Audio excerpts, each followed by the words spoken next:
क्या आप जानते हैं एग्रो फॉरेस्ट्री क्या होती है, सोशल फॉरेस्ट्री क्या होती है? नहीं? तो वीडियो के अंत तक बने रहिए और मैं आज नेचुरल वेजिटेशन के पार्ट 3 में आपको उसको डिटेल में बताऊंगा।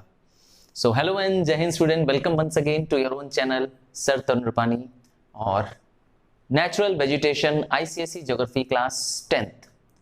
यस, बिगिन करते हैं third part, correlation of forest with environment.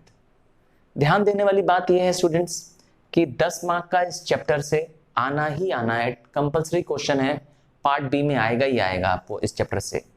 तो 10 मार्क्स के क्वेश्चन कैसे आएंगे? 2-2 मार्क्स के 2 क्वेश्चन रहेंगे और 3-3 मार्क्स के 2 क्वेश्चन रहेंगे। इसका मतलब ये आया कि आपको शॉर्ट क्वेश्चंस ही आने वाले हैं, लॉन्ग क्वेश्चंस जिसमें 6 या 7 पॉइंट्स लिखने होंगे ऐसे क्वेश्चंस नहीं आएंगे।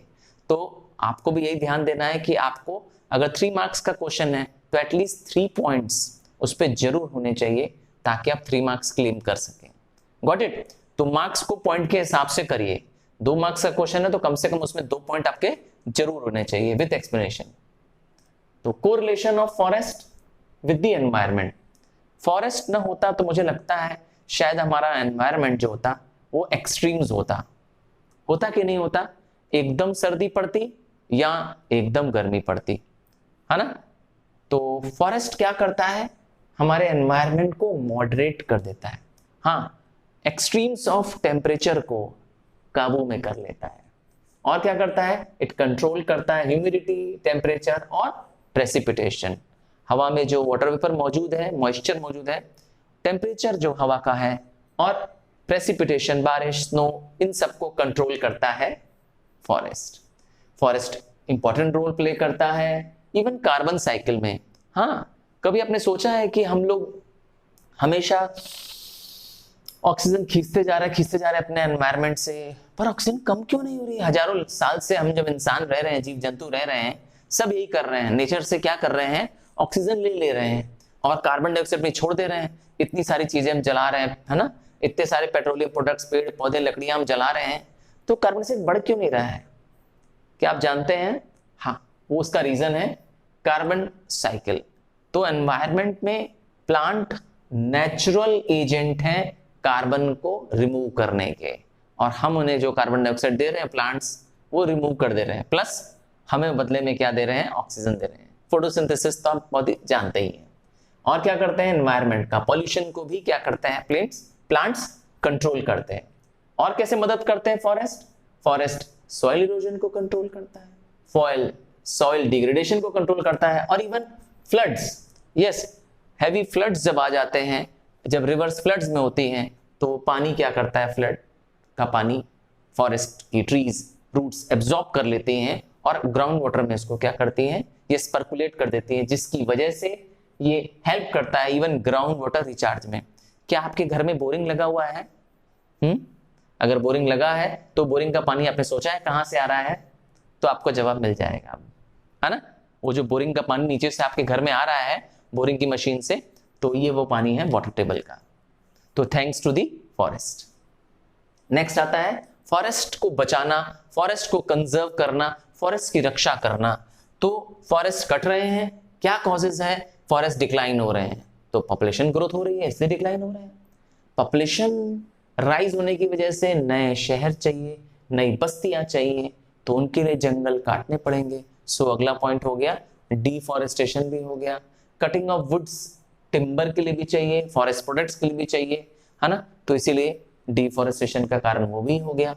और एक गलती हम ये करते हैं कि अपने कैटल्स को ओवर ग्रेजिंग के लिए छोड़ देते हैं, और ग्रेजिंग तो ठीक था, ओवर ग्रेजिंग से क्या होता है? सॉइल कवर रिमूव हो जाता है, जो कि क्या करता है? अल्टीमेटली फॉरेस्ट को लॉस कर देता है। फॉरेस्ट ग्रो करना वहां मुश्किल हो जाता है क्योंकि सॉइल इरोजन हो जाता है वहां पर। तो अब कैसे बचाएं, क्या कंजर्वेशन की टेक्निक लगाएं?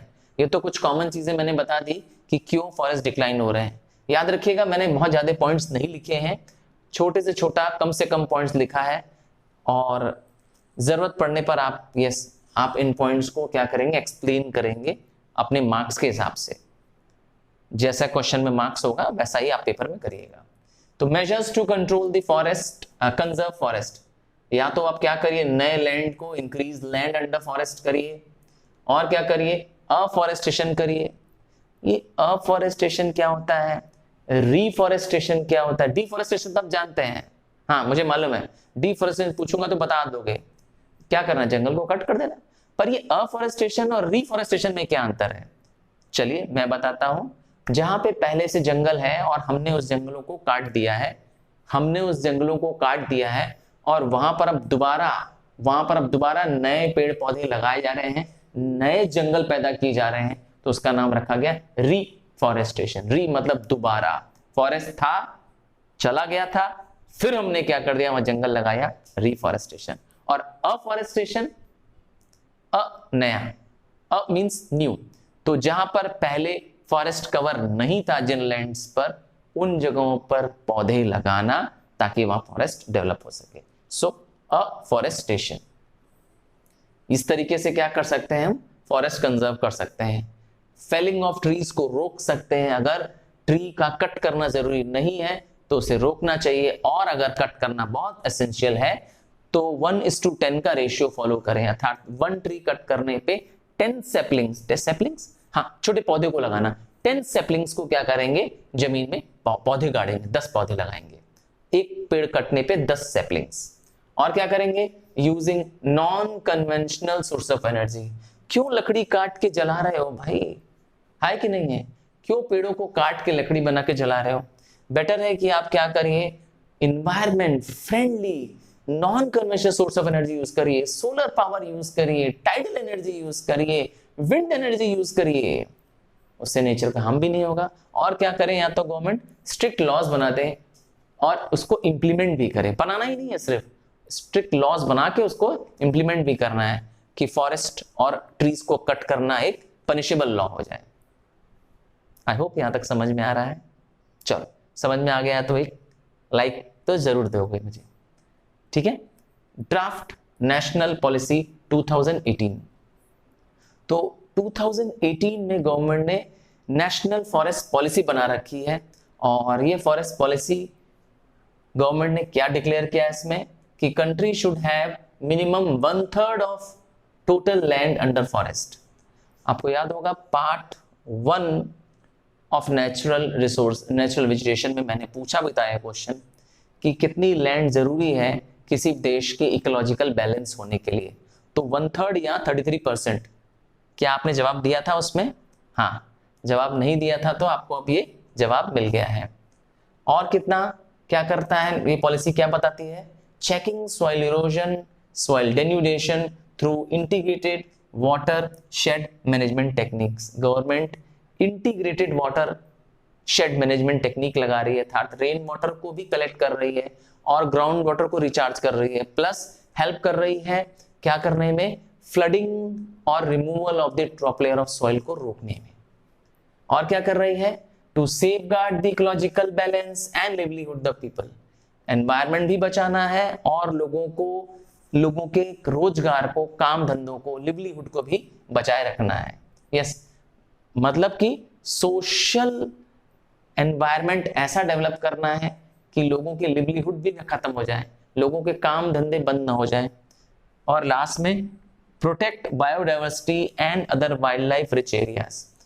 जो वाइल्ड लाइफ को बचाने के लिए गवर्नमेंट ने एक्ट बना रखे हैं उसका ध्यान रखना, और wide variety of flora and fauna maintain करने में मदद करना, उसकी रक्षा करना, गवर्नमेंट ने इसके लिए भी लॉज बना रखे हैं।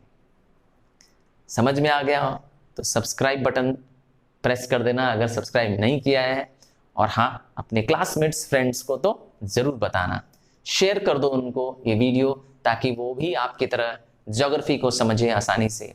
और हाँ, ज्योग्राफी के अलावा किसी भी चैप्टर को, किसी भी सब्जेक्ट के, यस आईसीएसई क्लास 10 के किसी भी सब्जेक्ट को समझना हो तो टाइप करो चैप्टर का नाम और आगे लिख दो बाय सर तरुण रूपानी। क्या कहा, आपने ट्राई नहीं किया है? चलिए मैं एग्जांपल देके बताता हूं। लाइक आपको समझना है चैप्टर फर्स्ट वर्ल्ड वॉर, बस सिंपल है, टाइप कर दो first world war by sir Tarun Rupani YouTube पर।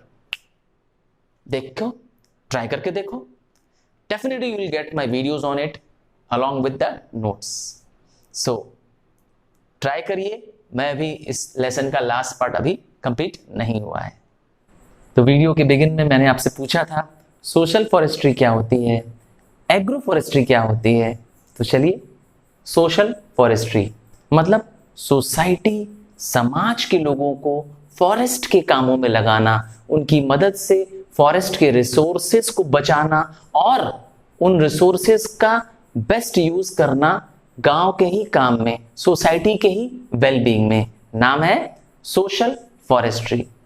तो it refers to the management and protection of forest and afforestation on barren lands with the purpose of helping in the environment, social and rural development। क्या करना है? नई lands पर, बैरन lands पर जो पहले से खराब या बंजर भूमि थी उनमें खेती करना है, और जो फॉरेस्ट लगे हैं उनको बचाना है, उनका मैनेजमेंट करना है, उनकी रक्षा करनी है गांव या सोसाइटी के लोगों की मदद से। जो जंगल के आसपास लोग रह रहे हैं उनको कहना कि आप जंगल बचाने में हमें मदद करिए, और आपको हम क्या करेंगे, जंगल के कुछ रिसोर्सेस का इस्तेमाल करने देंगे, जैसे टूटी हुई गिरी हुई लकड़ियों का आपको इस्तेमाल करने देंगे, कुछ फॉरेस्ट प्रोडक्ट्स हम आपको दे देंगे। नाम है, देखा क्या करना है, सोसाइटी के लोगों को फॉरेस्ट के कामों में इन्वॉल्व करना है, हेल्प करना है बैरन लैंड्स में जहां पे जंगल नहीं है, उन नई जगहों पे जंगल लगाने में, वो भी सोसाइटी की मदद से। इसको कई बार extension forestry, mind forestry, Van Mahotsav और भी बहुत सारे नामों से जाना जाता है। समाज के हित के लिए जंगल का इस्तेमाल होना चाहिए और जंगल उन्हीं के द्वारा केयर्ड किया जाना चाहिए, रक्षा किया जाना चाहिए के नाम से बनाया गया है सोशल फॉरेस्ट्री। अब आता है इसके ऑब्जेक्टिव्स क्या हैं। तो utilising available land according to the productive capabilities, जिस तरह की जमीन है आसपास की उस तरह का क्या करना, जमीन का प्रयोग करना।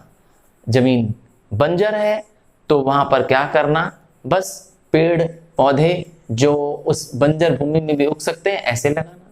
तो नेचर ऑफ जमीन के हिसाब से प्लांटिंग ऑफ फॉरेस्ट करना, डेवलपिंग कॉटेज इंडस्ट्री करना और उनको रॉ मटेरियल उसी फॉरेस्ट से प्रोवाइड करना, गांव के ही लोग जो मिलके बनाए। और क्या करेंगे, helping conservation of soil and water resources, वहां पर जो पानी और सॉइल को बचाना, उनको बचाने के लिए क्या क्या स्टेप्स उठा सकते हैं उसको करना। याद रखिएगा इसका मेन मकसद है सोसाइटी का वेलबींग होना चाहिए with the use and management of the forest. अब आता है एग्रो फॉरेस्ट्री, अर्थात ये दो शब्द हैं, एग्रीकल्चर अर्थात खेती बाड़ी करना, क्रॉप्स ग्रो करना, और फॉरेस्ट्री अर्थात जंगल लगाना। So it is a word which combines both agriculture and forestry and it is a part of the social forestry. Social forestry बहुत बड़ा शब्द है ना। एग्रो फॉरेस्ट्री हर एक किसान करता होगा, हर एक फार्मर कर रहा है। कैसे? क्योंकि मैंने कहा वह अपनी ही जमीन को अब क्या कर रहा है, जंगल में कन्वर्ट कर रहा है। उसके पास जो स्पेयर लैंड्स हैं, उसके पास वो जमीनें जहां वो प्रॉपर खेती नहीं कर पाता है, प्रॉपर इरिगेशन नहीं कर पाता है, उन जगहों पे वो क्या करेगा, अब फॉरेस्ट उगाएगा। So it refers to sustainable system of managing a piece of land. तो जो उसके पास पीस ऑफ लैंड है उसका फ्यूचर यूज देखना, उसको कंबाइन करना प्रोडक्शन ऑफ क्रॉप्स करने के, उसको कंबाइन करना लैंड को फॉरेस्ट्री करने में, और उसको हेल्प करना कि वो कैटल और एनिमल रियरिंग करे, अर्थात उसकी लिवलीहुड का क्या करना है, ध्यान रखना है with the help of forestry. और क्या करते हैं, it is the part of the social forestry and it combines agriculture and forestry. मैंने बताया था एग्रो, एग्रीकल्चर, फॉरेस्ट्री दोनों को कंबाइन करके बनाया गया है। तो क्या ऑब्जेक्टिव से बनाया गया है एग्रो फॉरेस्ट्री? पहला ऑब्जेक्टिव है to reduce pressure on the natural forest, जो अपने आप से नेचर में उगे जंगल है उनको हमें काटने की जरूरत ना पड़े। अगर हमें फॉरेस्ट प्रोडक्ट्स की जरूरत है, टिम्बर की जरूरत है, तो हम क्या करें, जो हमने अपने जंगल उगाए हैं, यस, एग्रो फॉरेस्ट्री में हम अपनी एग्रीकल्चर लैंड में अपने जंगल उगाते हैं उनका इस्तेमाल कर लें, उनको डिस्टर्ब ना करें। और क्या करें, to check the soil erosion and maintain fertility. इस जब हम जंगल उगाएंगे अपनी ही लैंड्स पे तो हमारे यहाँ पर क्या होगा, सॉइल इरोजन की प्रॉब्लम कम हो जाएगी और इवन सॉइल की फर्टिलिटी तो ह्यूमस से बढ़ती है। और लास्ट में to make the best use of all available resources. तो जो फार्मर्स के पास, जो विलेज में हमारे पास जो भी रिसोर्सेज उपलब्ध हैं, लैंड अवेलेबल है, लेबर अवेलेबल है, और जो भी हमारे पास प्रोडक्टिव चीजें हैं उनका बेस्ट यूज करना गांव के वेलबींग के लिए, है ना, सोसाइटी की वेलबींग के लिए, नाम है एग्रो फॉरेस्ट्री। समझ में आ गया होगा? तो क्या करना है, लाइक प्रेस करना है। लाइक प्रेस करने में तो कंजूसी मत करो। और हाँ, अगर चैनल सब्सक्राइब नहीं किया है, पहली बार देख रहे हो तो यस, चैनल सब्सक्राइब करना मत भूलना। और प्लीज अपने फ्रेंड्स, क्लासमेट्स को जो आपकी तरह आईसीएसई बोर्ड में हैं उनको भी कहो, यस, उनको भी ये वीडियो शेयर करो और उनको भी बताओ कि अब क्लास 10th आईसीएसई में आप अकेले नहीं हैं, आपके साथ हैं सर तरुण रूपानी। यस, किसी भी लेसन को समझने के लिए, किसी भी चैप्टर को, किसी भी सब्जेक्ट में, चाहे वो मैथ्स हो, चाहे साइंस हो, हाँ, चाहे मैथ्स हो, चाहे साइंस हो, चाहे सोशल्स हो, हिस्ट्री, सिविक्स, ज्योग्राफी में, बस करना क्या है, आपको उस चैप्टर का नाम लिखना है और आगे लिख देना है बाय सर तरुण रूपानी। ट्राई करके देखिए। I am there to always help you out. So see you in another lesson, another video. Bye.